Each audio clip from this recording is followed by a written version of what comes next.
દિલ્હીમાં વિધાનસભા ચૂંટણી માટે મતદાનની તારીખ સામે આવી રહી છે। દિલ્હીમાં મુખ્ય મુકાબલો આમ આદમી પાર્ટી, ભાજપ અને કોંગ્રેસ વચ્ચે છે।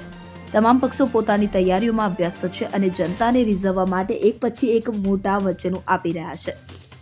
ત્યારે હવે ભારતીય જનતા પાર્ટી આ ચૂંટણીને લઈને 3 ભાગમાં સંકલ્પ પત્ર જારી કરશે કે જેનો પહેલો ભાગ આજે શુક્રવારે રિલીઝ કરવામાં આવ્યો છે। ભાજપના રાષ્ટ્રીય અધ્યક્ષ જગત પ્રકાશ નડ્ડાએ શુક્રવારે પ્રેસ કોન્ફરન્સ કરીને દિલ્હી વિધાનસભા ચૂંટણી માટે ભાજપનો ઢંઢેરો જાહેર કર્યો હતો।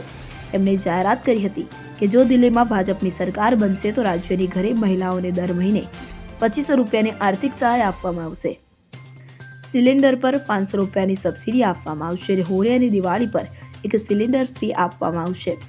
સાથે જેપી નડ્ડાએ એમ પણ કહ્યું હતું કે દિલ્હીમાં ચાલી રહેલી તમામ જનકલ્યાણ યોજનાઓ ભાજપની સરકાર બનશે તો પણ ચાલુ રહેશે। તે તમામ યોજનાઓને વધુ અસરકારક રીતે મજબૂત કરવામાં આવશે અને તેમને ભ્રષ્ટાચારથી પણ મુક્ત કરવામાં આવશે। Bureau report CN24 news. હવે જુઓ દેશ દુનિયાની તમામ ખબરો તમારી આંગળીના ટેરવે। ઉઠાવો મોબાઈલ અને Google Play Store પરથી ડાઉનલોડ કરો અમારી CN24 ન્યૂઝ મોબાઈલ એપ।